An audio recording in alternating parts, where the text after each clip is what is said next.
അപ്പൊ നിങ്ങൾക്ക് ഇപ്പൊ ഇതൊന്നും കേൾക്കണ്ട അല്ലേ? അല്ലല്ല ഇതൊന്നും നിങ്ങൾക്ക് കേൾക്കണ്ട. നിങ്ങൾക്ക് ഇപ്പൊ ആകെ കേൾക്കേണ്ട പാർട്ടിന്റെ സ്ട്രക്ചർ. എനിക്ക് പറയാൻ സൗകര്യമില്ല വിട്ടേക്ക്. ഈ നാട് നേരിടുന്ന ഇത്ര വലിയൊരു വിഷയം സംസാരിക്കുമ്പോ അതിന്റെ അടിയിൽ നിങ്ങൾക്ക് സമയമുണ്ടല്ലോ, നിങ്ങൾ അപ്പ ചോദിക്ക്. ഞാൻ ഈ നാട് നേരിടുന്ന അഴിമതി നിങ്ങളുടെ മുന്നിൽ അന്വേഷിക്കാൻ വേണ്ടി തുറന്നിടുക. ഞാൻ വായോണ്ട് പറയില്ല, വിത്ത് ഡോക്യുമെന്റാ ഞാൻ പറയുന്നത്.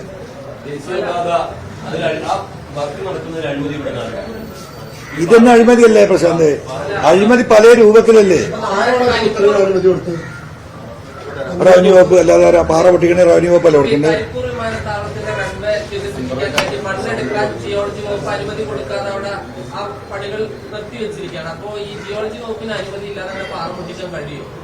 ഒന്നും വേണ്ട, ജിയോളജി വകുപ്പ് അനുമതി കൊടുക്കുന്നതിന് NHI റെക്കമെൻഡ് ചെയ്താൽ ആ കടലാസ് കൊണ്ട കോൺട്രാക്ടറെ മാനേജറോ ഒരു സ്റ്റാഫോ ഒരു പ്യൂണോ അവിടെ പോയി കഴിഞ്ഞാൽ ജിയോളജിക്കാർ സീലടിച്ചു കൊടുക്കുകയാണ്.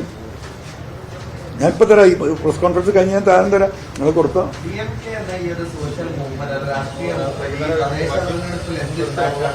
അത് വരട്ടെ മാഷേ, നമുക്കപ്പം നോക്കാന്ന്. നമ്മൾ ഈ വിഷയങ്ങളൊന്നും ജനങ്ങളിലേക്ക് എത്തട്ടെ, ജനങ്ങളിതൊന്നും ചർച്ച ചെയ്യട്ടെ. ഇതിപ്പോ സോഷ്യൽ മൂവ്മെന്റ് ആണല്ലോ, പൊളിറ്റിക്കലാകുമ്പോൾ നമുക്കപ്പം അതിനെ പറ്റി നോക്കാം. നിങ്ങൾ ബേജാറാവില്ലേ? നിങ്ങൾ ആരൊക്കെ ഈ പഞ്ചായത്തിലെ ആരൊക്കെ ജയിപ്പിച്ചു കൊടുക്കാറുണ്ട്, അവിടെ പ്രശ്നം ഉണ്ടാവുന്നതിന്റെ ആരൊക്കെ, അത് നമ്മൾ അപ്പം ആലോചിക്കാറുണ്ട്. അപ്പഴേ ഇനിയിപ്പോ ഈ നയരേഖയൊക്കെ നമുക്ക് അവിടെ പറയാം. എനിക്ക് വയ്യ.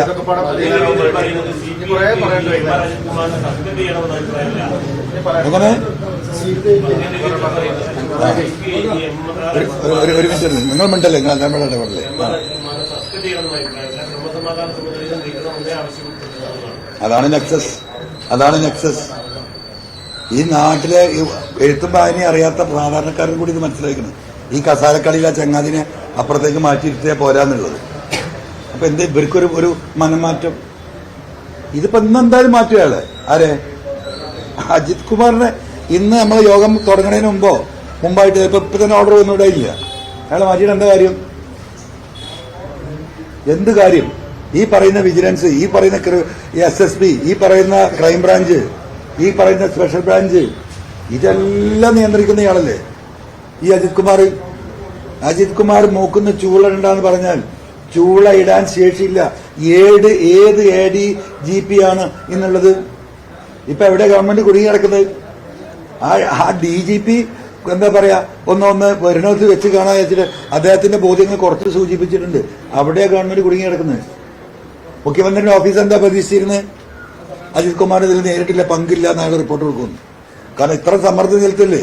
പത്രസമ്മേളനം മുഖ്യമന്ത്രി നേരിട്ട് പറയില്ലേ അജിത് കുമാർ പരിശുദ്ധനാണ്, ഒരടിസ്ഥാനമില്ല ഇതിനൊന്നും, അൻവർ വെറുതെ ഉന്നയിക്കുകയാണ്, അവജ്ഞയുടെ കൂടി തള്ളിക്കറിയാം എന്ന് പറയുമ്പം ഈ അന്വേഷണ ഉദ്യോഗസ്ഥൻ കൊടുക്കുന്ന റിപ്പോർട്ട് ഇങ്ങനെയാകുന്നതിന് മുഖ്യമന്ത്രി പ്രതീക്ഷിക്കുമോ?